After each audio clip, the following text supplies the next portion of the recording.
하나님께서 주시는 말씀은 출애굽기 32장 15절부터 29절까지의 말씀입니다. 한 절씩 교독하시고 마지막 구절은 함께 봉독하겠습니다.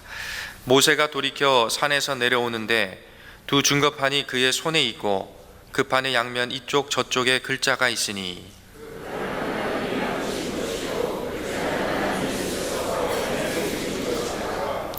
여호수아가 백성들의 요란한 소리를 듣고 모세에게 말하되 진중에서 싸우는 소리가 나나이다.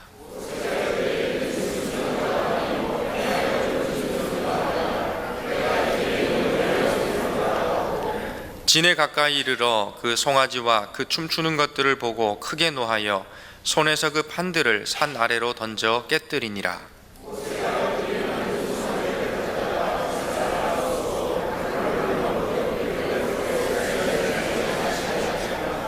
모세가 아론에게 이르되 이 백성이 당신에게 어떻게 하였기에 당신이 그들을 큰 죄에 빠지게 하였느냐.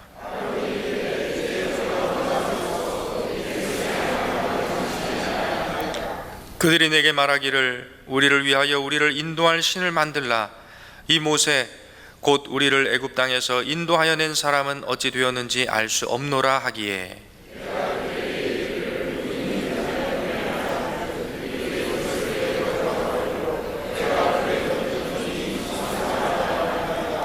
모세가 본즉 백성이 방자하니 이는 아론이 그들을 방자하게 하여 원수에게 조롱거리가 되게 하였음이라.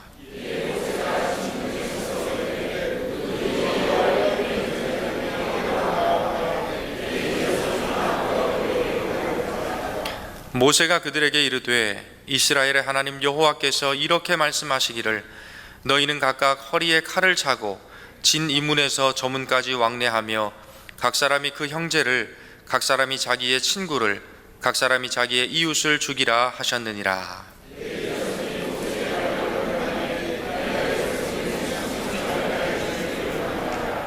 모세가 이르되 각 사람이 자기의 아들과 자기의 형제를 쳤으니 오늘 여호와께 헌신하게 되었느니라.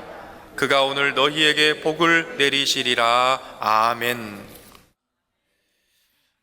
우리가 출애굽기 32장을 지난주 금요일 날 이어서 묵상합니다.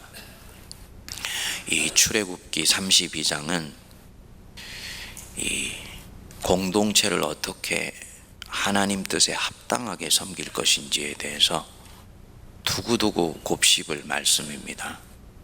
특별히 오늘날처럼 이 포스트 모더니즘 사회, 즉 진리는 하나가 아니고 여럿일 수 있다. 그 진리의 상대성을 얘기를 하지요. 그런 사회에서 사는 사람들, 그리고 여론이나 민주주의 원리가 곧 진리라고 생각하면서 살아가는 우리 시대 풍조 속에서 하나님의 뜻을 어떻게 분별하고 그 뜻을 쫓아 살며 하나님 백성이 하나님 백성답게 빚어져 가는지에 대해서 굉장히 많은 것을 생각하게 하는 그런 말씀입니다. 모세가 하나님과의 대면을 마치고 산 밑으로 내려왔습니다. 우상을 만들어 춤추고 뛰노는 백성들 멸절시켜버리겠다는 하나님의 그 진노를 온몸으로 가로막아서서 중보기도 하고 하나님의 마음을 돌려놨지요. 그런데 그가 백성들에게 보이는 태도는 하나님 앞에서 백성들을 아비처럼 끌어안고 기도하던 때와는 사뭇 다른 모습이라는 것을 우리가 오늘 볼 수 있습니다. 진에 가까이 와서 송아지와 그 춤추는 것을 보고는 불같이 노하여서 손에 쥐고 있던 두 돌판을 산 밑으로 깨뜨려 번져버리게 됩니다. 하나님과 백성 사이의 언약이 깨졌다는 것을 뜻합니다. 하나님이 언약을 깨신 것이 아니고 하나님 백성들이 언약을 깬 것입니다. 금송아지를 갖고 오기 위해서는 불에 살라서 그것을 갈아가지고는 백성들에게 다 먹게 했습니다. 이 금송아지를 이들의 기억 속으로부터 지워버리려고 하는 거지요.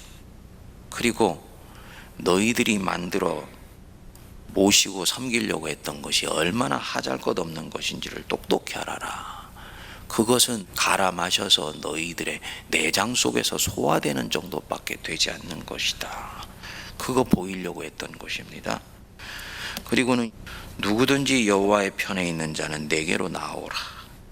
그래서 하나님 편과 하나님 편 아닌 것을 갈라서 그날 레위인들을 통해서 3,000명을 도륙해 버렸습니다. 얼마나 단호한지 모릅니다. 이때까지 보았던 모세와는 사뭇 다른 모세라는 것을 우리가 알 수 있지요. 백성들이 불평하면 어쩔 줄 몰라서 쩔쩔매는 게 이 모세입니다. 하나님 앞에 달려가서는 왜 저 백성들 불평을 내가 들어야 합니까? 라고 하소연이나 해대던 모세와는 전혀 다른 모습입니다. 무엇에 이 모세가 이렇게 화가 났을까? 모세로 하여금 이렇게 단호하게 자기의 화를 신적 분노라 생각하면서 뿜어내게 만들었던 것은 도대체 무엇일까? 같은 지도자인 아론은 백성들이 자기들 위해서 신상을 만들어 달라고 했을 때 왜 이 모세와 같은 반응을 보이지를 못했을까? 이렇게 많은 것들을 떠올리게 하는 말씀이 이 출애굽기 32장입니다. 표면적으로는 보면 아론이 훨씬 백성들을 위하는 지도자처럼 보이지요. 백성들의 필요를 채워주었고요. 그들의 두려움과 염려와 근심에 귀를 기울여 줬고요. 연약함을 자기가 할 수 있는 능력을 동원해서 감싸주는 것처럼 보입니다. 저는 이 아론이 마음씨가 좋은 사람이라고 봅니다. 착한 사람입니다. 그런데 우유부단해요. 의로운 사람은 아닙니다. 그렇기 때문에 백성을 위해 줄 수는 있지만 백성을 구할 수는 없습니다. 하지만 이 아론 그렇게 백성들을 위하는 것 같지만 진정으로 백성들이 코너에 몰렸을 때는 모세처럼 그들을 위해서 처신하지 않습니까? 자신을 위해 처신합니다. 22절 속내가 드러났죠? 아론이 이르되 내 주여 노하지 마소서 이 백성의 악함을 당신이 아나이다. 자기 잘못이 아니고 백성들 악함 때문에 이 일이 벌어졌다는 것입니다. 24절에도 보십시오. 내가 그들에게 이르기를 금이 있는 자는 빼내라 한즉 그들이 그것을 내게로 가져왔기로 내가 뭐라고요? 불에 던졌더니 이 송아지가 나왔나이다. 거짓말 하잖아요. 이게 아직 32장도 안 끝났는데 거짓말을 해요. 자기가 백성들이 가져온 금으로 칼을 만들어서 송아지를 조각해내었습니다. 근데 거짓말하는 거예요. 살기 위해서 자기를 방어한다는 거죠. 아담이 하나님 앞에서 하와를 가리키면서 했던 말과 대단히 유사합니다. 그의 백성 위하는 언행의 그 깊은 본심은 자기를 위한 것이었고 백성들 앞에 살아남기 위한 것이었구나 라는 걸 알 수가 있습니다. 모세가 보기에 이 아론의 처신의 문제가 뭐가 되겠습니까? 다시 얘기하면 모세 속에서 역사하시는 하나님의 시각으로 볼 때 이 아론의 처신의 문제가 뭐가 되겠습니까? 진리의 기준이 어디 있냐? 저와 여러분들이 그리스도인이면 진리를 따르는 자들인데 진리의 기준이 어디에 있습니까? 우리가 생각하는 진리의 기준이 어디에 있습니까? 이 아론에게 진리의 기준은요, 백성들에게 있었습니다. 곧 좋은 거 아닌가?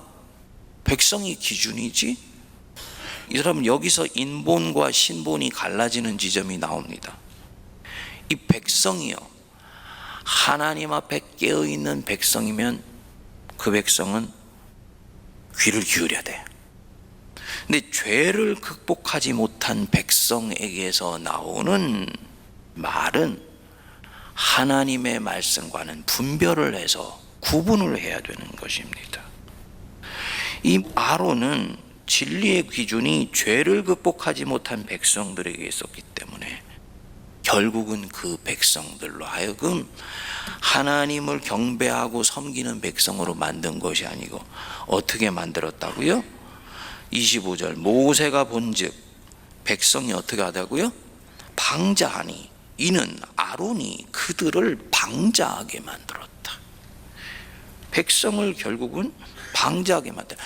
기준을 백성들에게 뒀다는 것입니다. 백성들 속에서 역사하시는 하나님에게 둔 것이 아니고 기준을 백성 자체에게 뒀다는 것입니다. 그래서 결국은 원수에게 하나님 백성이 조롱거리가 되게 만들었다. 마음이 심히 두려우니 신을 만들어 달라. 이게 니드입니다. 근데 이 니드가 어디에서 나온 니드인지를 분별을 해야지요. 이게 지도자가 할 일이에요. 그것 때문에 공부를 하고 묵상을 하고 신학도 하고 뭐 그렇게 하는 것입니다. 죄에서 나온 요구이고 악에서 나온 필요이면 그것은 들어주면 안 되는 것입니다. 타이르고 권면하고 가르치고 깨우쳐서 내 속에 있는 이 요구는 하나님 기뻐하시는 요구가 아니구나 돌이키도록 해주는 게 그게 지도자입니다. 아론과 모세는 그래서 세워진 사람들이에요. 그런데 그렇게 하지 않았고 백성들이 들어달라니까 넙죽 따라가가지고 결국은 우상을 만들어준 것입니다. 여러분, 모세에게 있어서의 기준은 무엇입니까? 하나님입니다. 하나님의 뜻이에요. 그리고 이제는 그 하나님의 뜻이 십계명이라는 율법과 계명을 통해서 명료하게 드러났습니다. 오늘의 우리 시대 흐름 속에서 깊이 귀담아들을 처신이라고 저는 생각을 합니다. 사랑하는 자기 백성들, 이 순간에는 그렇기 때문에 이 모세는 대치합니다. 백성들에게 불같이 화를 내고요, 그 안에 있는 악을 쳐내려고 합니다. 이들의 요구에 반응하지 않을 뿐만 아니라 오히려 그 뿌리를 도려냅니다. 정리하면 아론의 기준은 사람인데 모세의 기준은 하나님과 그 입에서 나오는 말씀입니다. 그리고 모세가는 이 부분에서 명료합니다. 내가 이 백성 너무너무 사랑하는데 이 백성이 살기 위해서라도 이 백성은 하나님 편에 서야 되며 내가 하나님 편에 설 때 그 일이 일어나며 백성들도 결국은 산다는 것입니다. 왜 이 출애굽기 32장 앞부분에 백성들이 우리를 위하여 인도할 신을 만들라 그랬을 때 그 백성 중에 몇몇 사람들이라도 그렇게 하면 우리 다 죽습니다 라고 얘기하는 사람이 한 사람도 없었을까? 숫자에 따라가는 것에 너무나 민감한 게 우리이기 때문입니다. 여러분, 저나 여러분들이 말씀 앞에 하루라도 서 있으려고 하고 이 아침에 세상으로 가기 전에 하나님 말씀 앞에 서 있으려고 말씀 앞에서 깨어 있으려고 기도하고 몸부림치는 이유는요, 결국은 내 인생에 부딪혀오는 수없이 많은 소리가 있는데 그 소리를 다 듣지 아니하고 그 중에서 분별하여서 하나님의 뜻이 무엇인지 합당한 것을 받아서 그것을 준행하고 살기 위해서 우리가 말씀 앞에 있는 것입니다. 여러분 꼭 기억하세요. 세속 사회는, 세상은 민주주의 맞아요. 예? 맞아요. 함부로 사람의 뜻이 틀렸다 이렇게 얘기하면 안 됩니다. 그러나 그 속에서 그리스도인들은 한 번 더 분별을 해야 됩니다. 특히 교회를 섬기는 데서는 더더욱 그렇습니다. 사람의 수의 많고 적음보다 더 중요한 것이 하나님의 뜻이 무엇인가를 늘 분별하는 거예요. 그래서 저는 이 부분에 있어서 교회를 섬기는데 제 나름의 분명한 목회 기준과 철학을 가지고 있습니다. 표면적으로는 민주주의 원리를 따라가지만 그 속에는 신정, 하나님의 뜻이 무엇인지가 명료하게 들어있어야 된다는 것입니다. 예.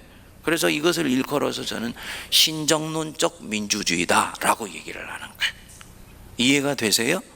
제가 언제 이 얘기했더니 목사님은 민주주의를 거부하시는 겁니까? 그게 아니에요. 민주주의가 우중주의가 되는 순간 그 공동체도 나라도 망해버립니다. 특히 교회는 더 그래요. 우중 하나님의 뜻을 분별하지 못한 사람의 다수가 교회를 이끌어갈 때는 교회가 망합니다. 그래서 사실은 교회가 하나님의 뜻을 분별할 때는요, 아직 멤버십의 기준을 아주 분명히 하여서 모든 사람들로 하여금 결정하게 하지 않고 교회 안에 확고한 멤버십과 하나님에 대한 로열티를 가진 사람들의 모임을 통해서 하나님의 뜻을 결정하게 하는 거예요. 그래서 당회가 있고 재직회의가 있고 공동의회가 있는 것입니다. 특별히 우리 장로교에서는 그 부분에서는 재직회가 대단히 중요합니다. 문제는 뭐냐, 현대교회에서 이 멤버십의 기준이 굉장히 낮아졌어요. 세례받고 예수 믿는다 하면 다 멤버십을 주지 않습니까? 근데 이 세례받은 사람들 속에 그리스도에 대한, 하나님의 말씀에 대한 확고한 로열티가 없더라는 것입니다. 세상적인 기준이 마구마구 교회 안에 들어왔습니다. 그러니까 교회가 그리스도의 신부로서의 순결성을 잃어버리게 되고 교회가 하나님의 영광을 가려버리게 되는 것입니다. 그 M교회 일들이 왜 일어납니까? 교회 안에 그 문제를 문제로 볼 수 있는 안목을 가진 사람이 없어졌다는 거지 않습니까? 그렇지요. 예? 바로 어디서 오느냐? 아론과 같은 처신을 하는 사람이 너무나 많고, 그 아론의 처신을 쫓아가는 육의 욕구를 곧 인간적인 나의 욕구라고 생각하는 경우들이 대단히 많이 있기 때문에라는 것입니다. 결국은요, 백성도 살리지 못하고 교회도 살리지 못하고 하나님의 영광을 가리우게 됩니다. 여러분, 우리 꼭 기억하십시다. 풀은 마릅니다.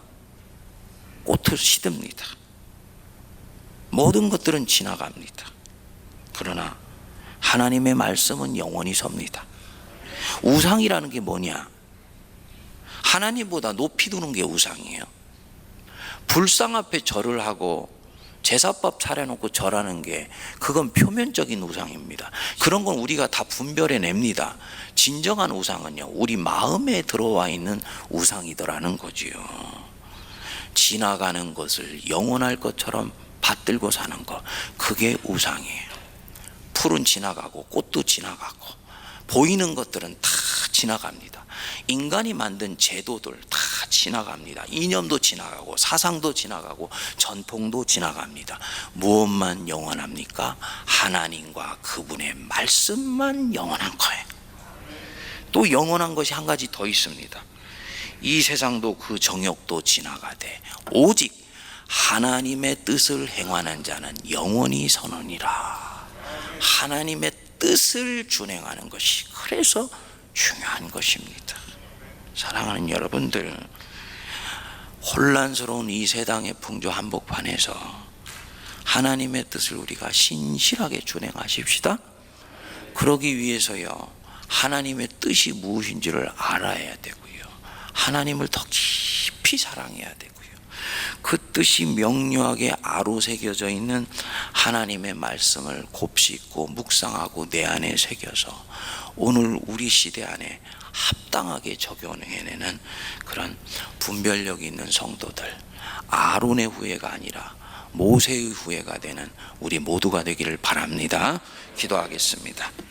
우리 주 예수 그리스도의 크신 은혜와 하나님 아버지의 만극하신 사랑하심과 성령님의 위로교통 감동 감화 역사하심이 아론의 편에 서지 아니하고 모세의 편에 서며 육을 쫓는 사람의 편에 서지 아니하고 우리를 진심으로 사랑하시는 하나님의 편에 서서 그분의 안목으로 교회를 섬기며 이 땅을 살아가며 하나님의 영광을 드러내기로 다짐하는 모든 주의 백성들 머리 위에 피로 값주고 사신 이 제단과 갈라져 신음하는 이 나라와 저 북녘과 온 열방 위에 이제로부터 영원토록 함께하옵시기를 간절히 축원하옵나이다. 아멘.